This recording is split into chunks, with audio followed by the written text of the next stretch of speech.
பீஸா உங்களை அன்புடன் வரவேற்கிறது. நான் Kanchana Jayakumar. Eggless sponge cake எப்படி பண்றதுன்னு இன்னைக்கு பார்க்க போறோம்.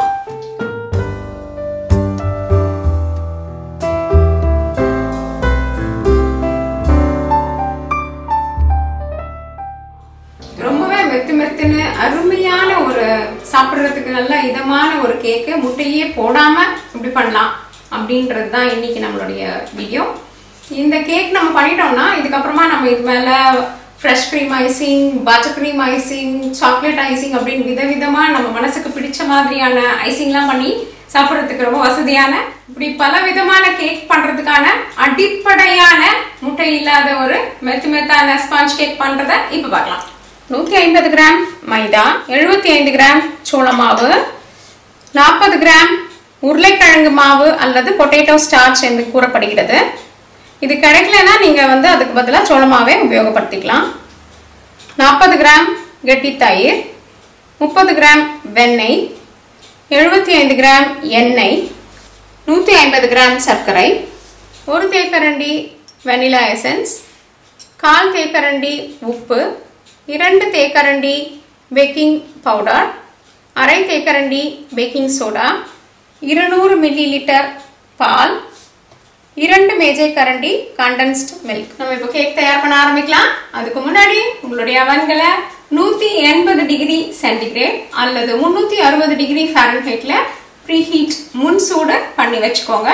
அதுக்கப்புறமா என்ன பண்ணலாம், நம்ம கேக் பண்ண போற பாத்திரத்தை வெண்ணெய் தடவி டஸ்டிங் பண்ணி தயார் நிலையில வச்சுக்கலாம். அப்ப நம்ம மாவு கலந்த உடனே போட்டு உள்ள பேக் பண்ண வச்சிடலாம். 8 இன்ச் டயாமீட்டர் உள்ள பாத்திரத்தை உபயோகப்படுத்துறேன். இந்த அளவுக்கு இது மாதிரியான பாத்திரம் தேவை. நீங்க அளவுகள் மாறும்போது பாத்திரத்தையும் அதுக்கு ஏத்த மாதிரி உபயோகப்படுத்தணும். வெண்ணெய் எல்லா பக்கமும் தடவுறேன். டஸ்டிங் எனப்படும் மைதா மாவு தூவுறத பண்ணலாம்.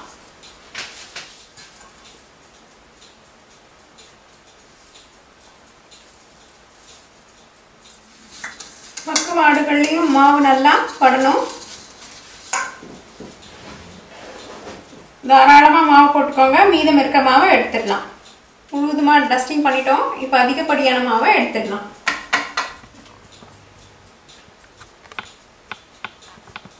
முதல்ல எண்ணெயையும் வெண்ணெயும் ஒன்னா சேர்த்து அடிக்கலாம். வெண்ணெய் அறையின் வெப்பத்துக்கு ஏற்ற மாதிரி இருக்கணும். அப்படி இல்லைன்னா நீங்க அதை மைக்ரோவேவ்ல லேசா ஒரே 1 நிமிஷம் வச்சு உருக்கிக்கலாம். இதுக்கு நான் ஹேண்ட் மிக்சர் உபயோகப்படுத்த போறேன். ஸ்டாண்ட் மிக்சர் உபயோகப்படுத்தலாம், ஹேண்ட் மிக்சர் உபயோகப்படுத்தலாம், அல்லது நம்ம கிட்ட இருக்கிற விஸ்கர் உபயோகப்படுத்தலாம். முட்டை இல்லாததுனால ரொம்ப அடிக்கணும் அப்படின்ற தேவை இதுக்கு இருக்காது. இது கூட சர்க்கரை சேர்த்துக்கலாம்.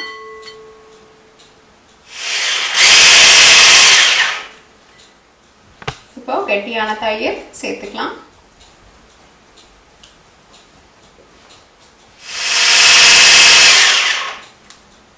பாருங்க, இது ரொம்ப அழகா கலந்து எல்லாம் ஒன்று சேர ஒரு வழுவழுப்பான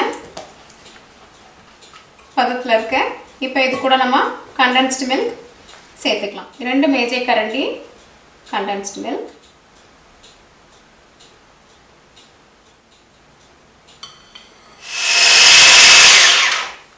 இப்போ மெதுவா கொஞ்சம் கொஞ்சமா பாலை சேர்த்துக்கலாம்.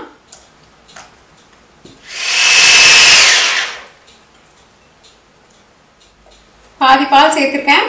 தேவைப்பட்டால் மாவு ரொம்பவே தனியாயிடுச்சுன்னா நம்ம இந்த மீதம் இருக்கிற பாலை சேர்க்க வேண்டிய அவசியம் இருக்காது. இதை வச்சுக்கலாம். ஏன்னா இங்க தயிரின் அளவு சில சமயம் கெட்டியா இருக்கும், சில சமயம் தண்ணியா இருக்கும். அதை பொறுத்து சின்ன சின்ன மாறுதல்கள் வரலாம். அதுக்கு ஏற்ற மாதிரி பாதி பால் ஊத்திட்டு கொஞ்சம் பாலை பாக்கி வச்சிடலாம், மீதம் வச்சிடலாம். நம்மளுடைய கலவை ரொம்ப அழகா இருக்கு. இப்போ நம்ம மாவு சேர்க்கறதுக்கான வேலையை ஆரம்பிக்கலாம். எல்லா உலர்ந்த மாவுகளையும் ஒண்ணா இந்த பாத்திரத்துல போட்டு முதல்ல கலந்துக்கலாம். மைதா, சோள மாவு, உருளைக்கிழங்கு மாவு. இது கிடைக்கலன்னா நீங்க சோள மாவை இதே அளவுக்கு உபயோகப்படுத்திக்கலாம்.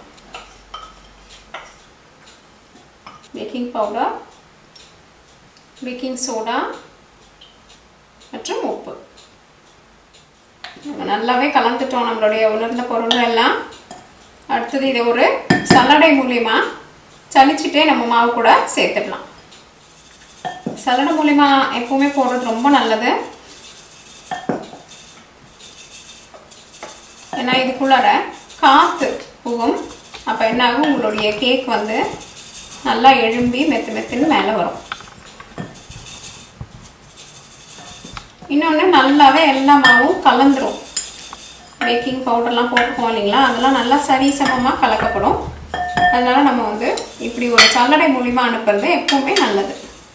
இப்போ நம்ம அடிக்கிறத உபயோகப்படுத்த வேண்டாம். லேசாக இந்த கரண்டியை வச்சு கலரி விட்டுடலாம்.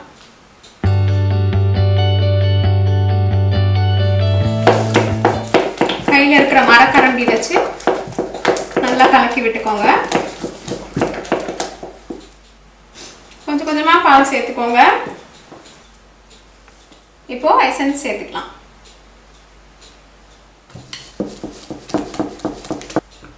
பாருங்க, கேக் மாவு வந்து நல்ல ஒரு கூழ் பதத்தில் இருக்கு. ஒரு 2 தேக்கரண்டி பால் மீதம் வந்திருக்கு. நம்ம ஏற்கனவே தயார் பண்ணி வச்சிருக்கிற பேக்கிங் பாத்திரத்துக்குள்ளார நம்மளுடைய கேக் மாவை போட போகிறோம்.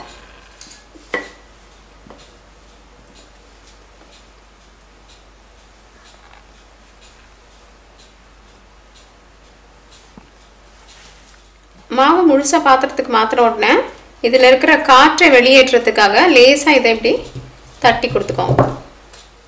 நம்மளுடைய கேக் மாவு தயாராகிடுச்சு. இப்போ இதை நம்ம 35லேருந்து 40 நிமிஷங்களுக்கு அவனில் 180 டிகிரி சென்டிகிரேடில் வச்சு எடுக்க போகிறோம், அல்லது 360 டிகிரி ஃபாரன்ஹீட். இது வந்து 35 நிமிஷத்துக்கு அப்புறம் நீங்கள் கண்டிப்பாக ஒரு முறை சோதிச்சு பாருங்கள். கத்தி அல்லது ஃபோக் வச்சு உள்ளே குத்தி பாருங்கள். அப்படி குத்தும் பொழுது உங்களுடைய கத்தி அல்லது ஃபோக் மாவு படாமல் வெளியில் வரணும். அப்படி மாவு பட்டிருந்ததுன்னா மேலும் 5-10 நிமிஷம் தேவைப்படலாம். அவ்வளோதான். அதை மட்டும் நீங்கள் கொஞ்சம் சோதனை பண்ணி பார்த்துட்டு உங்களுடைய பேக்கிங்கை முடிச்சுக்கலாம். இப்போ நான் இதை 35 நிமிஷத்துக்கு முதல்ல உள்ள வைக்கிறேன்.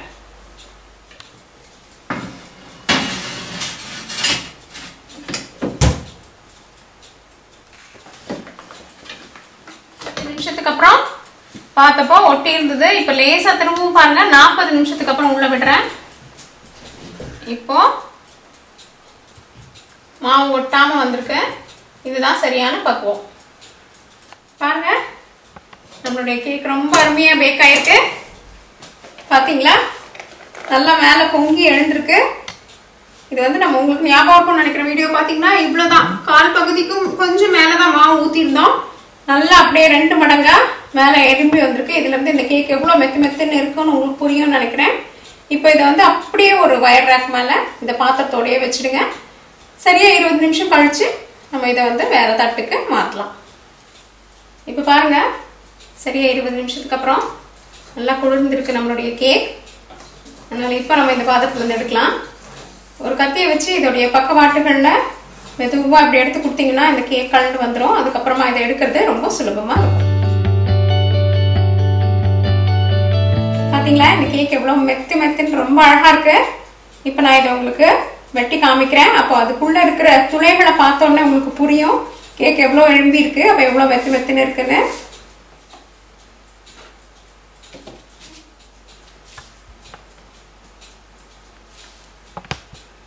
என்ன நண்பர்களே, உங்களுக்கு ஒரு அடிப்படையான முட்டை இல்லாத கேக் தயாரிக்கிறது எப்படின்னு பார்த்தோம் இல்லைங்களா?